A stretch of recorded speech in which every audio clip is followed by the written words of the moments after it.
जय हिंद। मैं सुनीता कुमारी आप सबका स्वागत करती हूँ आदर्श पूर्व AS ग्रुप में। दोस्तों, मैं घटना चक्र की सीरीज़ चला रही हूँ जिसमें मैंने सबसे पहले पॉलिटी यानी भारतीय राज्य व्यवस्था शासन की घटना चक्र लिए। इसमें जो क्वेश्चन का संकलन दिया गया है उसको मैं कराती हूँ। जैसे कि ये देखिए कितने जो क्वेश्चन प्रीवियस ईयर में पूछे गए क्वेश्चन है ये इसका संकलन दिया गया रहता है और एग्ज़ाम के पॉइंट ऑफ व्यू से बहुत ही ज़्यादा इम्पॉर्टेंट होते हैं। तो चलिए देर ना करते हुए हम इसको स्टार्ट कर लेते हैं। इसमें थोड़ा सा ओवरव्यू दिया है, पहले मैं इसका आपको ओवरव्यू बता देती हूँ। ये राज्य के नीति निर्देशक तत्व, आज मैं टॉपिक इसको ले रही हूँ और उससे पहले जो भी टॉपिक्स थे मैं कुछ कवर करा चुकी हूँ। आप मेरी प्लेलिस्ट में जाके पॉलिटी के घटना चक्र में देख सकते हैं। चलिए स्टार्ट कर लेते हैं। राज्य के नीति निर्देशक तत्व, तो इसका जो ओवरव्यू दिया है वो एक बार देख लेते हैं। भारत के संविधान के भाग 4 अनुच्छेद 36 से 51 के तहत राज्य के नीति निर्देशक तत्वों का क्या है प्रावधान दिया गया है। भारतीय संविधान में नीति निर्देशक तत्व जो है वो आयरलैंड के संविधान से प्रेरित है। यानी ये क्वेश्चन पूछा जाता है कि ये राज्य के नीति निर्देशक तत्व हैं किस देश से लिए गए हैं, तो ये क्या आयरलैंड के संविधान से प्रेरित है। नीति निर्देशक तत्वों की प्रकृति अनुच्छेद 37 से स्पष्ट होती है। इसके मुख्य पक्ष निम्नलिखित हैं। जैसे पहले में दिया है नीति निर्देशक तत्वों के प्रबंध न्यायालयों द्वारा लागू नहीं है। न्यायालय द्वारा क्या है ये लागू नहीं किए जा सकते हैं। दूसरे में तथापि इसके सिद्धांत देश के संचालन में मूलभूत हैं यानी फंडामेंटल है।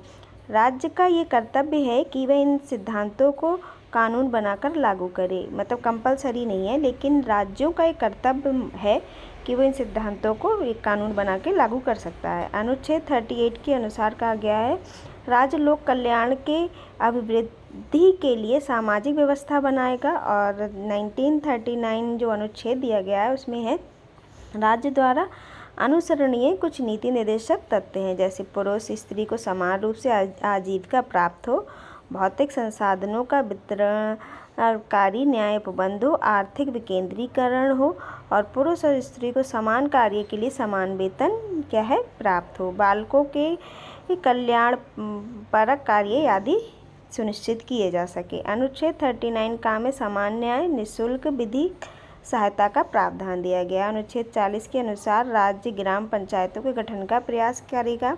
अनुच्छेद 41 के अनुसार कहा गया राज्य कुछ दिशाओं में काम, शिक्षा तथा लोक सहायक पाने के अधिकार को प्राप्त कराने का प्रभावी प्रबंध करेगा। अनुच्छेद 42 के अनुसार राज्य काम की न्यायसंगत और मनोवोचित दशाओं का तथा प्रोत्साहित सहायता के लिए प्रावधान करेगा। अनुच्छेद 49 के अनुसार राज्य कर्मचारियों को उचित मजदूरी, कुटीर उद्योग के संवर्धन करने का प्रयास करेगा। अनुच्छेद 49 का के अनुसार राज्य उद्योगों के प्रबंधन में कर्मकारों की भागीदारी सुनिश्चित करेगा।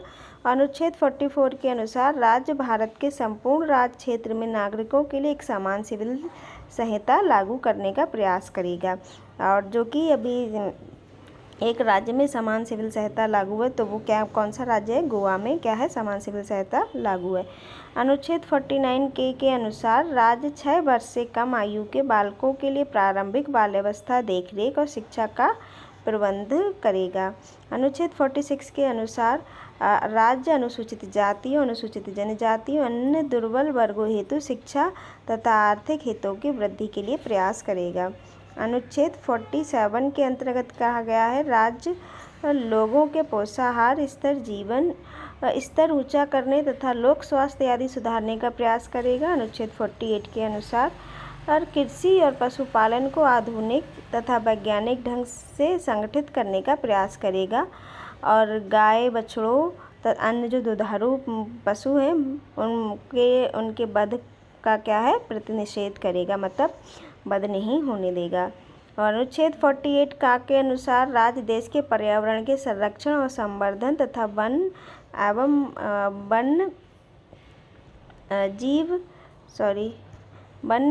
वन्य जीवों की रक्षा करने का प्रयास करेगा। अनुच्छेद 49 में दिया गया है राज्य राष्ट्रीय महत्व के स्मारकों, स्थानों, वस्तुओं को संरक्षण प्रदान करेगा। अनुच्छेद 50 के अनुसार राज्य की लोक सेवाओं में न्यायपालिका को कार्यपालिका से अलग करने के लिए राज्य कदम उठाएगा। और सबसे लास्ट क्या है इसका, अनुच्छेद 51 के अनुसार राज्य अंतर्राष्ट्रीय शांति और सुरक्षा की अभिवृद्धि का प्रयास करेगा। चलिए और देख लेते हैं इसमें जो दिया गया है, मौलिक अधिकार एवं नीति निर्देशक तत्व में क्या अंतर है। ये अंतर कुछ दिखाया गया है, इसको एक बार देख लेते हैं। मौलिक अधिकार में पहला दिया है भारतीय संविधान के भाग 3 में उल्लिखित है, और ये भारतीय संविधान के भाग 4 में उल्लिखित है। दूसरे में दिया है अमेरिका के संविधान से प्रेरित है, ये मौलिक अधिकार अमेरिका के संविधान से प्रेरित है। और राज्य की नीति निर्देशक तत्व क्या है, आयरलैंड के संविधान से प्रेरित है। थर्ड में दिया है इसकी प्रवृत्ति नकारात्मक है, लेकिन और राज्य की नीति निर्देशक तत्व की प्रवृत्ति क्या है, सकारात्मक है। फोर्थ में देखते हैं ये बाध्य योग्य है, इनके उल्लंघन पर न्याय द्वारा इन्हें लागू कराया जा सकता है, किनको, मौलिक अधिकार को। लेकिन जो राज्य के नीति निर्देशक तत्व हैं वो गैर बाध्य योग्य है, इन्हें न्यायालय द्वारा लागू नहीं कराया जा सकता है। फिफ्थ में दिया है कानूनी रूप से मान्य है ये, लेकिन ये नैतिक और राजनीतिक रूप से मान्य है, कानूनी रूप से मान्य नहीं है। 6 में दिया है लागू करने के लिए विधान की आवश्यकता नहीं है, और इसमें क्या है, लागू करने के लिए विधान बनाने की आवश्यकता है। 7 में देखते हैं व्यक्तिगत कल्याण को प्रोत्साहन, मौलिक अधिकार के लिए है, और राज्य की नीति निर्देशक तत्व के लिए सामाजिक एवं आर्थिक कल्याण के लिए है। सबसे लास्ट 8 दिया है नागरिकों को स्वतः प्राप्त हो जाते हैं। मौलिक अधिकार क्या है, नागरिकों को स्वतः प्राप्त हो जाते हैं, और नीति निर्देशक तत्व सरकार द्वारा लागू करने के बाद ही नागरिकों को प्राप्त होते हैं। तो चलिए ये तो हमने मौलिक अधिकार और नीति निर्देशक तत्व में जो अंतर था वो देख लिया। अब हम सबसे पहले इसका जो मेन पॉइंट है, मतलब इसका टॉपिक है, सबसे पहला जो प्रश्न है, क्वेश्चन है, उसको हम देखते हैं। राज्य के नीति निर्देशक सिद्धांतों को भारतीय संविधान में शामिल किए जाने का उद्देश्य क्या था। ये IAS प्री 2002 का पूछा गया क्वेश्चन है। तो इसका सही आंसर हो जाएगा सामाजिक और आर्थिक प्रजातंत्र को स्थापित करना, जो कि तो लोक कल्याणकारी राज्य बनाने के लिए क्या राज्य के नीति निर्देशक सिद्धांतों की परिकल्पना की गई थी। जैसे इसमें दिया गया है ओवरव्यू दिया, राज्य के नीति निर्देशक सिद्धांतों को भारतीय संविधान में शामिल किए जाने का उद्देश्य सामाजिक आर्थिक प्रजातंत्र को स्थापित करना। ये उद्देश्य एक कल्याणकारी राज्य की स्थापना में सहायक है, जिसका संविधान निर्माता एक कल्याणकारी राज्य की स्थापना के लिए प्रावधान करना चाहते थे। चलिए सेकंड नंबर क्वेश्चन देख लेते हैं। निम्नलिखित में कौन एक राज्य की नीति निर्देशक सिद्धांतों का उद्देश्य नहीं है, ये बताना, उद्देश्य नहीं है। देखिए UP PCS mains 2017, UP RO mains 2013 का पूछा गया क्वेश्चन है। इसका सही आंसर हो जाएगा एक धार्मिक राज्य की स्थापना करना।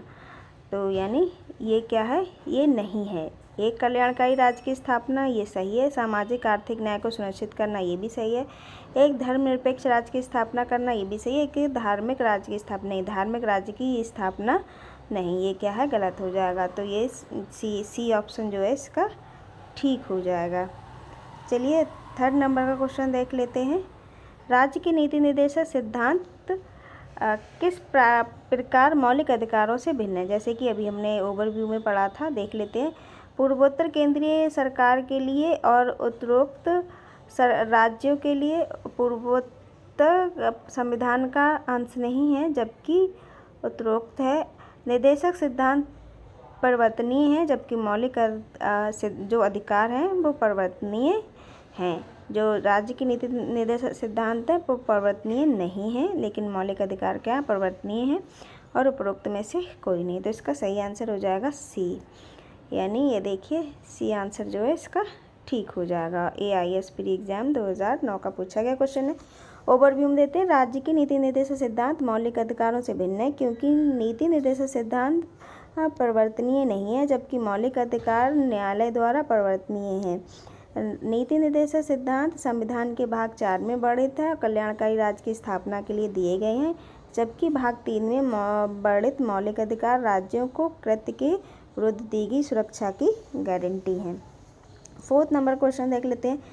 निर्देशक तत्व क्या है, यानी नीति निर्देशक तत्व क्या है। तो ये बाध्य योग्य हैं, अबाध्य योग्य हैं, कठोर है, लचीले हैं। तो बाध्य योग्य नहीं है, अबाध्य योग्य तो मौलिक अधिकार है। तो इसका बी ऑप्शन जो है ठीक हो जाएगा। MPPCS प्री एग्ज़ाम 2013 का पूछा गया क्वेश्चन है। 5th नंबर का क्वेश्चन देख लेते हैं। निम्नलिखित कथनों पर विचार कीजिए। स्टेटमेंट दिए गए हैं और उसको बताना है कौन सा स्टेटमेंट सही है। भारत के संविधान के संदर्भ में ये नीति निर्देशक तत्व के कुछ स्टेटमेंट है वो देखना है। विधायिका के कृत्यों पर निर्बंधन करते हैं या कार्यपालिका के कृत्यों पर निर्बंधन करते हैं, तो ये हो जाएगा ना तो ये करते हैं ना तो ये करते हैं, यानी डी ऑप्शन जो है ठीक हो जाएगा। IAS प्री एग्ज़ाम 2017 का पूछा गया क्वेश्चन है। क्या राज्य के नीति निर्देशक तत्व विधायिका कार्यपालिका संवैधानिक मामलों में राज्य के लिए सिफारिशें हैं? MC शीतलवाड़ के अनुसार निर्देशक तत्व कोई विधिक अधिकार एवं कानूनी उपचार नहीं बताते। ये सभी प्रकार क्रियाओं के विधायिका कार्यपालिका के लिए प्रभुत्व पृष्ठभूमि का निर्माण करते हैं। अतः राज्य की नीति निर्देशक तत्व ना तो विधायिका के कृत्य पर निर्बंधन है और ना ही कार्यपालिका के, तो इसका डी आंसर क्या है, सही हो जाएगा। 6 नंबर का क्वेश्चन देख लेते हैं। भारत के संविधान के भाग 4 में अंतर्विष्ट प्रावधानों के संदर्भ में निम्नलिखित कथनों में से कौन सा क्या है सही है, ये बताना है। तो वे न्यायालय द्वारा परिवर्तनीय होंगे? नहीं, मौलिक अधिकार परिवर्तनीय है, लेकिन राज्य की नीति निर्देशक तत्व क्या है, परिवर्तनीय नहीं है। वे किसी भी न्यायालय द्वारा परिवर्तनीय नहीं है। हाँ बिल्कुल सही, ये किसी भी न्यायालय द्वारा परिवर्तनीय नहीं है, तो ये सही हो जाएगा। इस भाग में अधिकथित सिद्धांत राज्य के द्वारा कानून बनाने को प्रभावित करेंगे, बिल्कुल सही है, यानी ये भी सही हो जाएगा। तो 2 और 3 क्या है, इसका सही आंसर हो जाएगा। देखिए IAS प्री एग्ज़ाम 2020 का पूछा गया क्वेश्चन है। जैसे इसके कैप्शन में दिया है उसको एक बार देख लेते हैं। भारतीय संविधान के भाग 4 अनुच्छेद 36 से 51 तक राज्य की नीति निर्देशक तत्व से संबंधित है। इस भाग के प्रावधान किसी भी न्यायालय द्वारा परिवर्तनीय यानी इन्फोर्सेबल नहीं है। इसका अर्थ ये है कि ये संविधान का एक हिस्सा है जिसे न्यायपालिका द्वारा लागू नहीं कराया जा सकता। यद्यपि भाग 4 के उपबंध न्यायालय द्वारा परिवर्तनीय नहीं है, तथापि इस भाग में दिए गए सिद्धांत राष्ट्र के संचालन में मूलभूत हैं तथा ये सिद्धांत राज्य के द्वारा कानून बनाने को प्रभावित करते हैं। समय समय पर सरकार ने कुछ नीति निर्देशक तत्वों को लागू करने का प्रयास किया है। जमींदारी उन्मूलन कानून, बैंकों का राष्ट्रीयकरण, फैक्ट्री अधिनियम, न्यूनतम मजदूरी निर्धारण, कुटीर और लघु उद्योग को प्रोत्साहन, मनरेगा, 6 से 14 वर्ष के बच्चों के लिए निःशुल्क शिक्षा तथा अनुसूचित जाति जनजाति के लिए उन्नयन के लिए आरक्षण आदि इन प्रयासों को दर्शाते हैं, जो कि राज्य के नीति निर्देशक तत्व दर्शाते हैं। 7 नंबर का क्वेश्चन देख लेते हैं। राज्य के नीति निर्देशक तत्वों के बारे में निम्नलिखित कथनों पर विचार कीजिए। स्टेटमेंट दिए गए हैं, इसी तरह के क्वेश्चन अब PCS में भी आते हैं। देखिए IAS एग्ज़ाम 2015 का पूछा गया क्वेश्चन है। तो पहला स्टेटमेंट इसका देखते हैं। तत्व देश के सामाजिक आर्थिक लोकतंत्र की व्याख्या करते हैं, बिल्कुल सही। इन तत्वों में अंतर्विष्ट उपबंध किसी न्यायालय द्वारा परिवर्तनीय नहीं है, इन्फोर्सेबल नहीं है, बिल्कुल सही। तो इसके दोनों क्या है, आंसर ये सही हो जाएगा, यानी सी ऑप्शन जो है ठीक हो जाएगा। 8 नंबर का क्वेश्चन देख लेते हैं। कल्याणकारी राज्य की संकल्पना का समावेश भारत के संविधान में है, तो किस में है, राज्य की नीति निर्देशक तत्व यानी भाग 4 में है। ये देखिए कितना इंपॉर्टेंट क्वेश्चन है। BPSC pre 1994, Uttarakhand PCS pre 2002, UP lower pre 2004, IAS pre 2015 में पूछा गया क्वेश्चन है। इसके कैप्शन में कुछ दिया गया है, वो एक बार देख लेते हैं, वैसे तो पढ़ चुके हैं। कल्याणकारी राज्य की संकल्पना का समावेश भारतीय संविधान में राज्य की नीति निर्देशक तत्वों में किया गया है। संविधान में भाग 4 के तहत अनुच्छेद 36 से 51 के अंतर्गत शामिल किए गए हैं।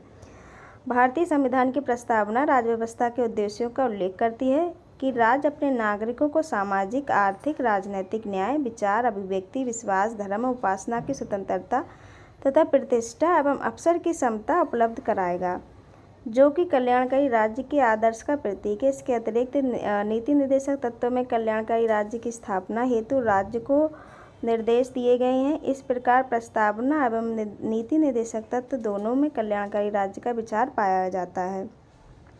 यदि दोनों के चयन का विकल्प ना होता तो इसमें कुछ और आंसर हो जाता। चलिए नेक्स्ट देख लेते हैं। 9 नंबर क्वेश्चन देखते हैं। अभी हमने 8 नंबर का करा था। भारत के संविधान का कौन सा भाग कल्याणकारी राज्य के आदर्श की घोषणा करता है, तो ये करता है राज्य की नीति निर्देशक तत्व की, यानी पहला ऑप्शन जो है इसका ठीक हो जाएगा। 10 नंबर क्वेश्चन देख लेते हैं। संविधान का कौन सा भाग कल्याणकारी राज्य का आदर्श घोषित करता है? तो ये सेमी क्वेश्चन है। डी ऑप्शन राज्य की नीति निर्देशक तत्व यानी भाग 4 में जो दिया गया है। 11 नंबर का क्वेश्चन देख लेते हैं। भारत कल्याणकारी राज्य होने का विचार पाया जाता है, तो किससे पाया जाता है? संविधान की प्रस्तावना में, मौलिक अधिकारों में, या फिर राज्य की नीति निर्देशक तत्व में? तो संविधान की प्रस्तावना में और राज्य के नीति निर्देशक तत्वों में। तो ए और सी क्या है? इसका सही आंसर हो जाएगा डी ऑप्शन जो है वो ठीक हो जाएगा। 12 नंबर क्वेश्चन देख लेते हैं। राज्य की नीति निर्देशक तत्व सहज अध्ययन के लिए निम्न में से कौन से भागों में विभाजित किए जाते हैं? तो ये समाजवादी, गांधीवादी या उदार बौद्धिकतावादी, तो ये सभी में किए जाते हैं, यानी उपरोक्त सभी। डी ऑप्शन जो है ठीक हो जाएगा। इसमें दिया गया भारतीय संविधान के अंतर्गत राज्य की नीति निर्देशक तत्वों का उल्लेख भाग 4 के अनुच्छेद 36 से 51 के तहत किया गया। इसे आयरलैंड के संविधान से लिया गया है। नीति निर्देशक तत्वों को सहज अध्ययन के लिए समाजवादी, उदार बौद्धिकतावादी, गांधीवादी, मानवाधिकार, सामाजिक आर्थिक कल्याण आदि भागों में विभाजित किया जा सकता है। राज्य के नीति निर्देशक तत्वों की प्रवृत्ति सकारात्मक है तथा वे गैरवाद योग्य हैं। 13 नंबर क्वेश्चन देख लेते हैं। भारतीय संविधान में सम्मिलित नीति निर्देशक तत्वों की प्रेरणा हमें किस संविधान से मिलती है? तो ये आयरलैंड से मिलती है, जैसा कि हम ऊपर पढ़ चुके हैं। 14 नंबर क्वेश्चन देख लेते हैं। भारतीय संविधान में राज्य की नीति निर्देशक तत्वों को निम्न में से किस देश के संविधान से लिया गया है? तो अभी जस्ट हमने क्वेश्चन करा था, आयरलैंड के संविधान से लिया गया है। यूपीपीसीएस मेंस 2005 और यूपीपीसीएस प्री 1994 का पूछा गया क्वेश्चन है। 15 नंबर का क्वेश्चन देख लेते हैं। भारतीय संविधान में राज्य की नीति निर्देशक सिद्धांतों का विचार लिया गया, तो किससे लिया? आयरलैंड के संविधान से लिया गया है। एंड 16 नंबर क्वेश्चन देखते हैं। नीति निर्देशक सिद्धांत हैं क्या हैं? बाध्य योग्य नहीं है, यानी बी ऑप्शन जो है ठीक हो जाएगा। 17 नंबर क्वेश्चन देख लेते हैं। भारत के संविधान के अनुसार निम्नलिखित में कौन सा देश के शासन के लिए आधारभूत हैं? तो कौन से हैं? राज्य की नीति निर्देशक तत्व। देखिए IAS प्री एग्जाम 2013 का पूछा गया क्वेश्चन है। 17 वाला क्वेश्चन अभी हमने किया। 18 नंबर क्वेश्चन देख लेते हैं। भारतीय संविधान के अंतर्गत धन का केंद्रीकरण किसका उल्लंघन करता है? तो किसका उल्लंघन करता है? राज्य की नीति निर्देशक तत्व का। IAS प्री एग्जाम 2021 का पूछा गया क्वेश्चन है। चलिए कैप्शन में जो दिया वो देख लेते हैं। भारतीय संविधान में राज्य के नीति निर्देशक तत्वों के तहत प्रावधानित है कि राज्य अपनी नीति का विशिष्टतया इस प्रकार संचालन करेगा कि सुनिश्चित रूप से समुदाय के भौतिक संसाधनों का स्वामित्व और नियंत्रण इस प्रकार बटा हो इसे सामूहिक हित का सर्वोत्तम रूप साधन हो। अनुच्छेद 39 खा तथा आर्थिक व्यवस्था इस प्रकार चले जिससे धन और उत्पादन साधनों का सर्व साधारण के लिए अहितकारी संकेंद्रण ना हो। अनुच्छेद 39 ग में दिया गया इस प्रकार धन का केंद्रीकरण भारतीय संविधान के अंतर्गत राज्य के नीति निर्देशक तत्वों का उल्लंघन करता है। 19 नंबर का क्वेश्चन देख लेते हैं। समान कार्य के लिए समान वेतन भारत के संविधान में सुनिश्चित किया गया है, तो ये किस में किया गया है? राज्य के नीति निर्देशक सिद्धांतों का अंग है ये, जिसमें करा गया है समान कार्य के लिए समान वेतन संविधान में सुनिश्चित किया गया। राज्य की नीति निर्देशक सिद्धांत का एक अंग है। अनुच्छेद 39 घ का ये प्रावधान करता है पुरुष और स्त्री दोनों के लिए समान कार्य के लिए समान वेतन होना चाहिए। संविधान के अनुच्छेद 39 घ में दिया गया है 1976 समान पारिश्रमिक अधिनियम पारित किया गया था। उल्लेखनीय है कि रणधीर सिंह बनाम भारत संघ बाद 1982 सर्वोच्च न्यायालय ने अभी निर्धारित किया कि संविधान की प्रस्तावना अनुच्छेद 39 घ के आलोक में अनुच्छेद 14 एवं 16 को पढ़ने से समान कार्य के लिए समान वेतन का सिद्धांत क्या है? प्राप्त होता है। 20 नंबर क्वेश्चन देख लेते हैं। निम्नलिखित में से कौन सा राज्य के नीति निर्देशक तत्वों में निहित है? तो अपराधों के लिए दोष सिद्ध के संबंध में स्मरण, प्राण और देह स्वतंत्रता का संरक्षण, या फिर अल्पसंख्यक वर्गों के हितों का संरक्षण, या पुरुषों और स्त्री दोनों के लिए समान कार्य के लिए समान वेतन।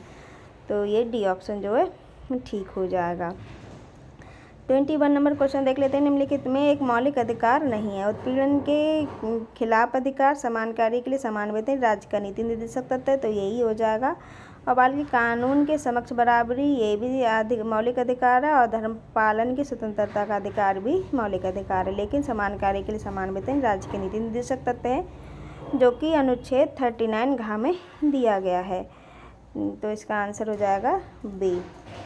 22 नंबर क्वेश्चन देख लेते हैं। भारत में निम्नलिखित में से किसके अंतर्गत पंचायती राज प्रणाली की व्यवस्था की गई है? तो राज्य की नीति निर्देशक तत्व के तहत क्या है, पंचायती राज प्रणाली की व्यवस्था की गई है। देखिए, बिहार PCS प्री 2001 का पूछा गया क्वेश्चन है। 23 नंबर का क्वेश्चन देख लेते हैं।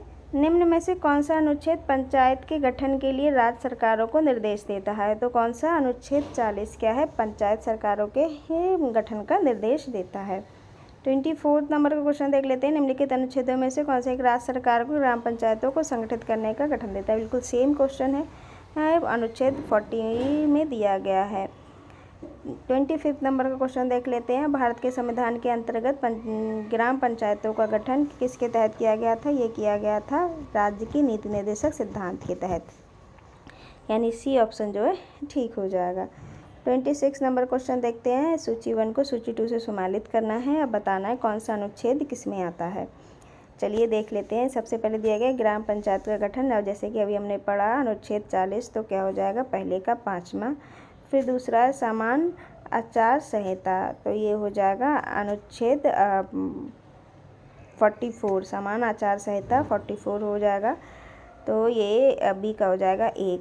कृषि और पशुपालन का संगठन, ये 48 में आएगा, यानी 2 में आएगा। न्यायपालिका व कार्यपालिका पृथक्करण, ये आएगा अनुच्छेद 50 में। न्यायपालिका और कार्यपालिका का पृथक्करण, अंतर्राष्ट्रीय शांति का विकास क्या आएगा, ये सबसे लास्ट जो नीति निर्देशक तत्व में दिया गया है, अनुच्छेद 51 इसमें आएगा। तो इसका सही आंसर हो जाएगा, वैसे इसमें दिया गया पहले का क्या हो जाएगा, 40 यानी 5। तो पहले का 5 इसमें 2 में दिया गया है। फिर क्या हो जाएगा, समान आचार संहिता, फिर हो जाएगा दूसरे का पहला, तो इसमें नहीं है, इसीलिए इसका आंसर दिया उपरोक्त में से कोई नहीं। तो इसका ई ऑप्शन जो है वो ठीक हो जाएगा। 37 नंबर का क्वेश्चन देख लेते हैं। 27 का देखते हैं। 26 का भी हमने किया। इसमें भी सूची 2 और सूची 1 को सम्मिलित करना है। इसमें अनुच्छेद पहले दिए गए हैं, फिर विषय दिया गया है।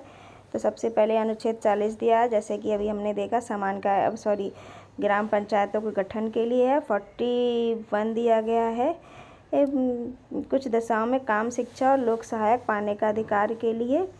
और 44 दिया गया है नागरिकों के लिए समान अधिकार। और 48 दिया गया है कृषि एवं पशुपालन संगठन। तो इसका सही आंसर क्या हो जाएगा, ए का 1, बी का 2, सी का 3 और डी का 4, यानी ए ऑप्शन जो है इसका ठीक हो जाएगा। 28 नंबर क्वेश्चन देख लेते हैं। निम्नलिखित में से कौन एक सही सम्मिलित नहीं है, ये बताना है। अनुच्छेद दिए गए कौन सा क्या है, सही सम्मिलित नहीं है। तो देखते हैं अनुच्छेद 39A में से समान न्याय एवं निःशुल्क विधिक सहायता है, बिल्कुल सही है। अनुच्छेद 40 में ग्राम पंचायतों का संगठन, 44 में समान नागरिक सहायता और 48 में इसमें दिया गया है न्यायपालिका कार्यपालिका से पृथक्करण नहीं। ये गलत है, क्योंकि इसमें आएगा कृषि एवं पशुपालन का गठन। तो इसका जो आंसर हो जाएगा डी क्या है, सही हो जाएगा, यही गलत है। चलिए, अब जो न्यायपालिका और कार्यपालिका का पृथक्करण क्या अनुच्छेद 50 में आएगा। 29 नंबर क्वेश्चन देखते हैं। भारत के संविधान में वर्णित नीति निर्देशक तत्वों का सुमेलित युग्म पहचानिए। चलिए, समान न्याय और निःशुल्क विधिक सहायता 42 में नहीं आएगा। कृषि एवं पशुपालन संगठन 43 में नहीं आएगा। और ग्राम पंचायत का गठन 41 में नहीं आएगा। पुरुष और स्त्री दोनों के लिए समान कार्य के लिए समान वेतन, यही आएगा 39 में। तो ये इसका डी ऑप्शन जो है ये ठीक हो जाएगा। जैसे इसमें दिया गया है सामान्य निःशुल्क विधिक सहायता 39A में दिया गया है। और कृषि एवं पशुपालन 48 में दिया गया है। ग्राम पंचायतों का गठन 40 में दिया है। और समान कार्य के लिए समान वेतन 39 घ में दिया है। तो इसका आप ध्यान रखना है। अनुच्छेदों को क्या है, बहुत ज़्यादा कन्फ्यूजिंग हो जाते हैं अगर इनकी प्रैक्टिस ना किए हो तो सब हौच पौच हो जाता है। 30 नंबर का क्वेश्चन देख लेते हैं। 30 नंबर क्वेश्चन देखेंगे अभी। निम्नलिखित में से कौन सा युग्म सही सुमेलित नहीं है, ये बताना है। तो न्यायपालिका व कार्यपालिका का पृथक्करण अनुच्छेद 50 में बिल्कुल सही। अनुसूचित जाति तथा अनुसूचित जनजाति शैक्षणिक तथा आर्थिक हितों की अभिव्यक्ति ये अनुच्छेद 46 ये भी सही है। सहकारी सोसाइटी का संवर्धन 43A में नहीं आएगा। ग्राम पंचायतों का गठन 40 में आएगा। तो ये इसका जो सही आंसर हो जाएगा वो सी हो जाएगा। ये 43A में नहीं 43B में आएगा।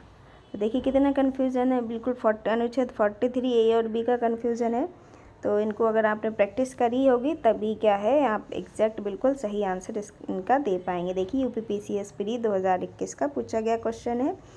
जैसे कि कैप्शन में भी नीचे दिया गया, अनुच्छेद 43A में उद्योग के प्रबंधन में कामगारों का भाग लेना सुनिश्चित करने के लिए राज्य द्वारा कदम उठाने हेतु उपबंध हैं। सहकारी समितियों के संवर्धन की चर्चा संविधान के अनुच्छेद 43B में है। चलिए 31 नंबर क्वेश्चन देख लेते हैं। नीचे दो कथन दिए गए हैं, इसमें एक तथा दूसरे को कारण कहा गया है। एक को कथन और दूसरे को क्या है कारण कहा गया है। तो सबसे पहले कथन पढ़ लेते हैं। मनरेगा हर परिवार के कम से कम एक सदस्य को वर्ष में 100 दिन का रोजगार दिलाने का प्रावधान करता है। और दूसरा दिया गया, रोजगार का अधिकार संविधान के भाग 3 में प्रावधानित है। तो नहीं, ये क्या है, ये पहला वाला तो सही है लेकिन दूसरा वाला क्या है, ये सही नहीं है। तो इसका जो है सही आंसर हो जाएगा सी, ये सही है, आर गलत है, क्योंकि ये राज्य की नीति निर्देशक सिद्धांत के तहत है तो अनिवार्य नहीं है। क्या है, महात्मा गांधी राष्ट्रीय ग्रामीण रोजगार गारंटी अधिनियम, इसकी फुल फॉर्म है मनरेगा की। भारत में लागू एक रोजगार गारंटी योजना जिसे वर्ष 2005 में क्या लोकसभा द्वारा अधिनियमित किया गया। ये योजना प्रत्येक वित्तीय वर्ष में किसी भी ग्रामीण परिवार के उन वयस्क सदस्यों को 100 दिन का रोजगार उपलब्ध कराती है जो सामूहिक न्यूनतम मजदूरी पर सार्वजनिक कार्य संबंधित अकुशल मजदूरी करने के लिए तैयार हैं। ये संविधान के भाग 4 के अनुच्छेद 41 के प्रावधान कुछ दिशाओं में काम, शिक्षा, लोक सहायक पाने के अधिकार के अनुसरण में लाया गया। संविधान के भाग 3 मौलिक अधिकार, रोजगार का अधिकार शामिल नहीं है। मौलिक अधिकार में क्या, रोजगार का अधिकार शामिल नहीं है। 32 नंबर क्वेश्चन देख लेते हैं। मनरेगा कार्यक्रम निम्नलिखित में से भारतीय संविधान के किस अनुच्छेद को लागू करने हेतु लाया गया था। तो ये लाया गया था अनुच्छेद 43 के तहत। भारतीय संविधान के भाग 4 में राज्य की नीति निर्देशक तत्वों के अंतर्गत अनुच्छेद 41 के तहत उपबंधित है कि राज्य अपनी आर्थिक सामर्थ्य और विकास की सीमाओं के भीतर काम पाने के अधिकार को प्राप्त कराने का प्रभावी उपबंध करेगी।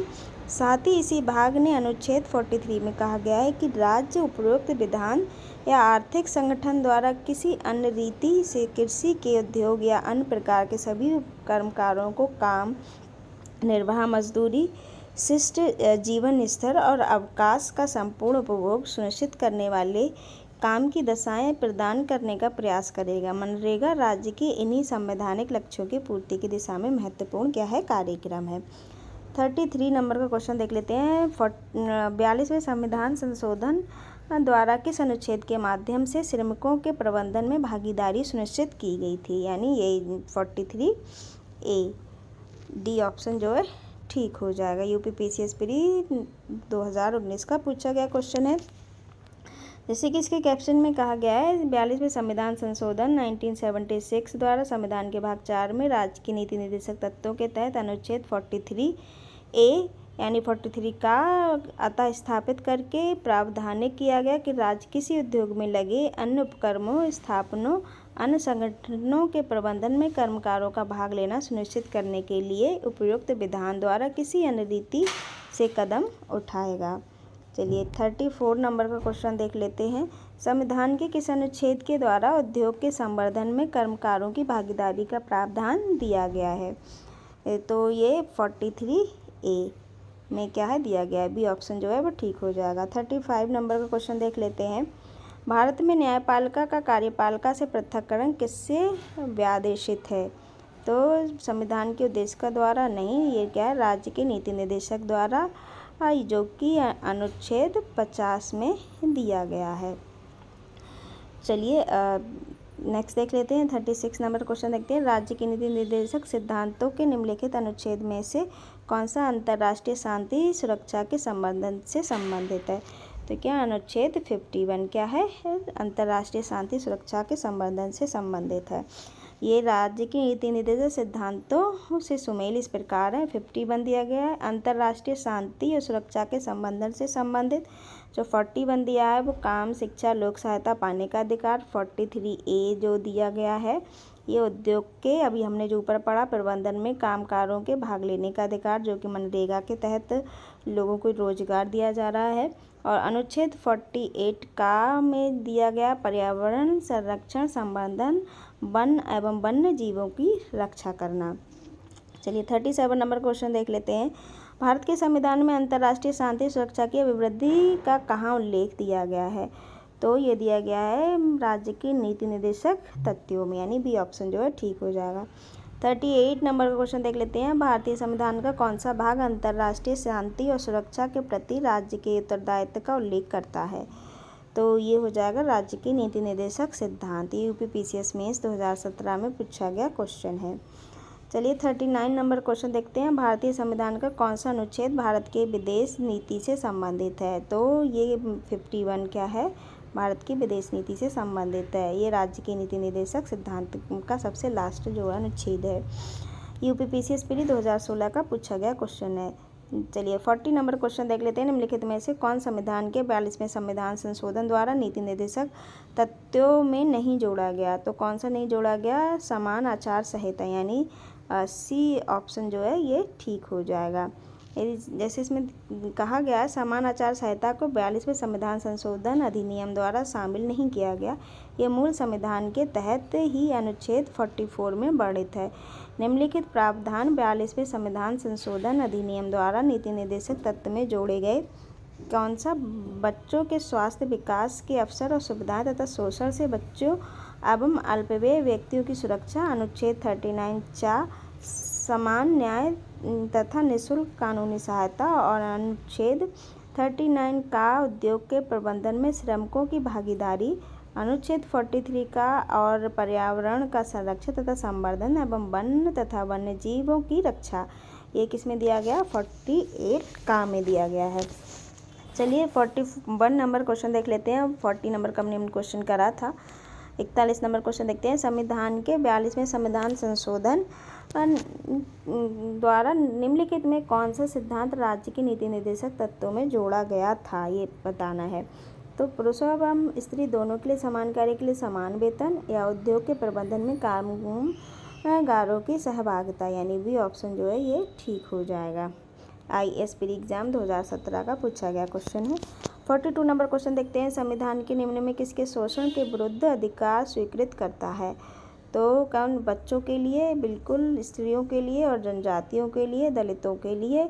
तो ये दलितों के लिए नहीं, ये क्या हो जाएगा? बच्चों के लिए, स्त्री के लिए, जनजातियों के लिए, यानी C ऑप्शन जो है ठीक हो जाएगा। 1 2 3 इसमें क्या है? संविधान ने बच्चों, स्त्रियों, जनजाति के शोषण के विरुद्ध को स्वीकृति प्रदान की गई है, जबकि दलित शब्द का संविधान में कोई उल्लेख ही नहीं दिया गया है। 43 नंबर क्वेश्चन देख लेते हैं। निम्नलिखित में से कौन एक राज्य की नीति निर्देशक तत्व नहीं है? तो मद्य निषेध दिया गया है, गौ संरक्षण, पर्यावरण संरक्षण, 14 वर्ष से की आयु तक के बच्चों को निःशुल्क शिक्षा। तो ये नहीं दिया गया है, यानी D ऑप्शन जो है ठीक हो जाएगा। कैप्शन में देख लेते हैं। संविधान के मद्य निषेध अनुच्छेद 47 के तहत, गौ संरक्षण 48 के तहत और पर्यावरण संरक्षण अनुच्छेद 48 का के तहत राज्य की नीति निर्देशक तत्व हैं। 14 वर्ष तक की आयु के बच्चों के निःशुल्क एवं अनिवार्य शिक्षा का प्रबंध पहले अनुच्छेद 45 के तहत नीति निर्देशक तत्व था, परंतु 86वें संविधान संशोधन 2002 के बाद अनुच्छेद 21 का के तहत अब ये मूल अधिकार बन गया। इसको बहुत ध्यान देने योग्य बात है, क्योंकि ये कई बार क्वेश्चन पूछा जाता है और कंफ्यूज हो जाते हैं। तो क्या शैशव पूर्व देखभाल 6 वर्ष के नीचे की आयु के बच्चों के लिए प्रावधान किया गया है। चलिए 44 नंबर का क्वेश्चन देख लेते हैं। हमने 43 नंबर क्वेश्चन देख कर लिया। निम्नलिखित में कौन सा राज्य का नीति निर्देशक तत्व नहीं है? तो कौन सा नहीं है? 16 वर्ष की आयु के बच्चों को निःशुल्क शिक्षा, ये क्या है? मौलिक अधिकार है। 45 नंबर क्वेश्चन देखते हैं। निम्नलिखित में कौन से राज्य के नीति निर्देशक तत्वों में शामिल नहीं है? तो कौन शामिल नहीं है? मानव के दुर्व्यापार और बालाश्रम का प्रतिषेध, या मादक पेय, स्वास्थ्य के हानिकारक औषधियों के औषधीय प्रयोजनों में भिन्न उपभोग का प्रतिषेध। तो इसका सेकंड ऑप्शन जो है वो ठीक हो जाएगा, केवल 2। इसमें दिए गए राज्य के नीति निर्देशक तत्वों के अंतर्गत 47 के तहत मादक पेय और स्वास्थ्य के लिए हानिकारक औषधियों के औषधीय प्रयोजनों से भिन्न उपभोग का प्रतिषेध किया गया है। मानव के दुर्व्यापार और बलात्श्रम का प्रतिषेध मूल अधिकारों के अंतर्गत 23A के तहत किया गया है। यानी 2 जो सेकंड ऑप्शन जो है वो ठीक हो जाएगा। ISPD 2008 का पूछा गया क्वेश्चन है।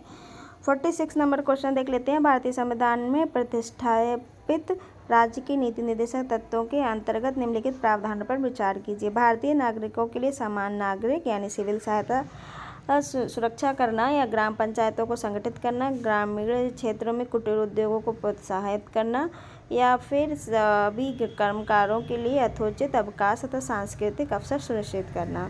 इसका सही आंसर हो जाएगा ग्राम पंचायतों को संगठित करना और ग्रामीण क्षेत्रों में कुटीर उद्योगों को प्रोत्साहित करना, यानी केवल 2 और 3 जो इसका बी ऑप्शन जो है ठीक हो जाएगा। ये ISPD 2012 का पूछा गया क्वेश्चन है।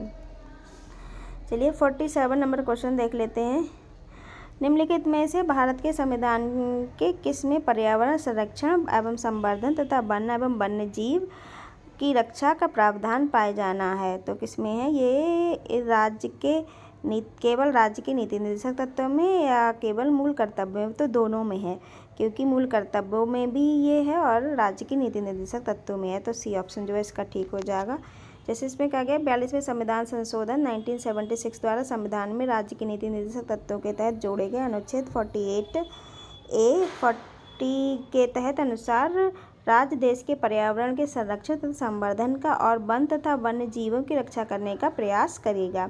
साथ ही संविधान में मूल कर्तव्यों के तहत अनुच्छेद 51A यानी 51 का जिसे बोल के हिंदी में बोलेंगे अनुसार भारत के प्रत्येक नागरिक का एक कर्तव्य होगा कि वह प्राकृतिक पर्यावरण के उसके अंतर्गत वन, झील, नदी और वन्य जीव रक्षा करे तथा उनका संवर्धन करे और प्राणी मात्र के प्रति क्या है? दया भाव रखे।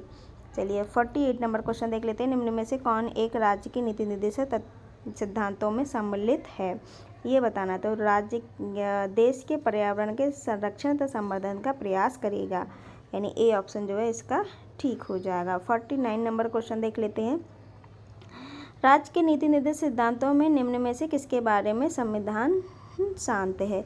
तो पौण शिक्षा में, कर्मकारों को निर्वाह मजदूरी में, गरीबों को निःशुल्क विधिक सहायता देने में, बालकों की प्रारंभिक शिक्षा जब तक वह 6 वर्ष की आयु प्राप्त ना कर लें तब तक के लिए। तो इसका सही आंसर हो जाएगा पौण शिक्षा में क्या है? अभी तक संविधान क्या है? शांत है। इसका जो कैप्शन में दिया है वो देख लेते हैं। भारतीय संविधान में राज्य के नीति निर्देशक सिद्धांत भाग 4 के तहत अनुच्छेद 36 से 51 में क्या है? वर्णित हैं।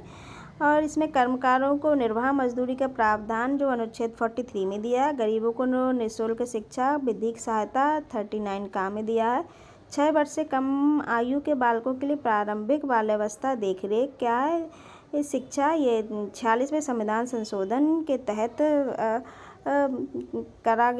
कर दिया गया है। लेकिन ये अनुच्छेद 21 का में डाल दिया गया है। उससे पहले क्या था? अनुच्छेद 45 में पौध शिक्षा संबंधी प्रावधान इसमें शामिल नहीं है। तो इसका क्या है? ए ऑप्शन जो है ठीक हो जाएगा। 50 नंबर का क्वेश्चन देख लेते हैं। निम्नलिखित में कौन से एक राज्य का नीति निर्देशक संविधान में बाद में जोड़ा गया? तो मुफ्त कानूनी सलाह क्या है? बाद में जोड़ा गया। ये कब जोड़ा गया? ये 42वें संविधान संशोधन 1976 द्वारा संविधान के भाग 4 में नीति निर्देशक तत्व के अनुच्छेद 39 का में गरीबों के लिए मुफ्त कानूनी सलाह यानी सामान्य निःशुल्क विधिक सहायता के तहत क्या है? इस प्रावधान जोड़ा गया। 51 नंबर क्वेश्चन देख लेते हैं। राष्ट्रीय विधिक सेवा प्राधिकरण के संदर्भ में निम्नलिखित कथनों पर विचार कीजिए। तो क्या है इसका उद्देश्य समान अवसरों के आधार पर समाज के कमज़ोर वर्गों को निःशुल्क एवं सक्षम विधिक सेवाएं उपलब्ध कराना है, या देश भर में विधिक कार्यक्रमों और योजनाओं को लागू करने के लिए राज्य विधिक सेवा प्राधिकरणों को निर्देश जारी करता है। तो ये इसका आंसर हो जाएगा 1 और 2 दोनों। ये देखिए IAS प्री 2013 का पूछा गया क्वेश्चन है। तो 52 नंबर क्वेश्चन देख लेते हैं। भारत में विधिक सेवा प्रदान करने वाले प्राधिकरण यानी लीगल सर्विस अथॉरिटीज़ निम्नलिखित में से किस प्रकार के नागरिकों को निःशुल्क विधिक सेवाएं प्रदान करती हैं? तो क्या जिनकी 1 लाख से कम वार्षिक आय है, या फिर 2 लाख से कम वार्षिक आय जो ट्रांसजेंडर है उनको, या 3 लाख से कम वार्षिक आय वाले जो अन्य पिछड़ा वर्ग के सदस्य हैं उनको, या सभी विशिष्ट नागरिकों को? तो इसका आंसर हो जाएगा 1 लाख से कम वार्षिक आय वाले व्यक्ति को, 2 लाख से कम वार्षिक आय वाले ट्रांसजेंडर को, यानी पहला क्या है सही हो जाएगा। चलिए इसमें कुछ कैप्शन में दिया गया है, इसको अभी हम छोड़ देते हैं। अब 53 नंबर का डायरेक्ट क्वेश्चन देख लेते हैं। इनमें से कौन राज्य के नीति निर्देशक सिद्धांतों में सम्मिलित नहीं है? तो कौन सम्मिलित नहीं है? माद निषेध है, काम का अधिकार है, समान कार्य के लिए समान वेतन है, सूचना का अधिकार नहीं है। सूचना का अधिकार ये 2005 में अध्यादेश जारी करके लागू किया गया था। चलिए 54 नंबर क्वेश्चन देख लेते हैं। निम्नलिखित में से कौन सा नीति निर्देशक तथ्य है? तो कौन सा नीति निर्देशक? समान नागरिक सहायता है, प्रेस की स्वतंत्रता नहीं, ये धर्म की स्वतंत्रता और विधि के समक्ष समानता नहीं। तो समान नागरिक सहायता है, जो कि अनुच्छेद 44 के तहत भारत के समस्त राज्य क्षेत्रों नागरिकों के लिए एक समान नागरिक सहायता यानी कॉमन सिविल कोड प्राप्त करने का प्रयास किया गया, जो कि एक राज्य में लागू है, वो है गोवा। 55 नंबर क्वेश्चन देख लेते हैं। निम्नलिखित में राज्य की नीति निर्देशक सिद्धांतों के विषयों की पहचान कीजिए। क्या मद्य निषेध, फैक्ट्रियों एवं खानों में बाल श्रम निषेध एंड बेगार तथा बलात्श्रम निषेध, अस्पृश्यता निषेध। तो सिर्फ इसमें एक दिया गया है मद्य निषेध, तो ए ऑप्शन जो है वो ठीक हो जाएगा। चलिए 47 नंबर क्वेश्चन देख लेते हैं। 55 नंबर का क्वेश्चन करा था, तो 56 नंबर का क्वेश्चन करेंगे अभी हम। निम्न में से कौन एक राज्य के नीति निर्देशक का तत्वों में नहीं है? तो राज्य सुनिश्चित करने का प्रयास करेगा। क्या करेगा? पुरुष और महिलाओं के समान कार्य हेतु समान वेतन, या जीविकोपार्जन हेतु पर्याप्त साधनों का समान अधिकार, या अस्पृश्यता उन्मूलन, या काम हेतु न्यायसंगत और मानवोचित दशाओं में रहे। इसका सही आंसर हो जाएगा अस्पृश्यता उन्मूलन। ये क्या है? नहीं है। तो संविधान ये मूल अधिकार के अंतर्गत आता है। समता के अधिकार के तहत अनुच्छेद 17 में दिया गया है अस्पृश्यता का अंत। चलिए 57 नंबर क्वेश्चन देखते हैं। राज्य के नीति निर्देशक सिद्धांत का एक ऐसा चेक है जो बैंक की सुविधा अनुसार अदा किया जाता है। ये किसने कहा था? तो ये कहा था KT शाह ने कि राज्य की नीति निर्देशक सिद्धांत एक ऐसा चेक है जो बैंक की सुविधा अनुसार अदा किया जाता है। 58 नंबर क्वेश्चन देख लेते हैं। भारत के संविधान के संदर्भ में निम्नलिखित कथनों पर विचार कीजिए। तो क्या मूल अधिकार, मूल कर्तव्य, राज्य के नीति निर्देशक तत्व। तो ये सिर्फ क्या है? राज्य के नीति निर्देशक तत्व। चलिए 58 नंबर क्वेश्चन देख लिया। अब हम देखते हैं 59 यानी लास्ट क्वेश्चन देखते हैं। भारतीय संविधान के भाग 4 में दिए गए निर्देशित सिद्धांतों में निम्न में से कौन सा सूचीबद्ध है, ये बताना है। तो क्या समान कार्य के लिए समान वेतन, ये है समान नागरिक सहायता, ये है छोटे परिवार का मानदंड, नहीं ये नहीं है छोटे परिवार का मानदंड। तो पहला दूसरा यानी बी ऑप्शन जो है ठीक हो जाएगा। जैसे इसमें दिया गया भारतीय संविधान के भाग 4 में दिए गए निर्देश सिद्धांतों में अनुच्छेद 39 घाक में दिया गया समान कार्य के लिए समान वेतन, और अनुच्छेद 44 में दिया गया नागरिकों के लिए समान नागरिक सहायता सूचीबद्ध है, जबकि अनुच्छेद 350 का में प्राथमिक स्तर पर मातृभाषा में शिक्षा देने का विशेष निर्देश देता है। चलिए तो आज का हमने ये जो टॉपिक कंप्लीट कर लिया। राज्य की नीति निर्देशक तत्व 59 क्वेश्चन इसमें दिए गए थे, वो मैं कंप्लीट करा चुकी हूँ। तो आपको हमारी वीडियो कैसी लगी अपना बहुमूल्य सुझाव देके अवश्य बताएं। अगर हाँ आपने हमारा चैनल सब्सक्राइब नहीं किया है सो प्लीज़ सब्सक्राइब कर लें, लाइक करें, कमेंट करें, दोस्तों को शेयर ज़रूर करें। धन्यवाद।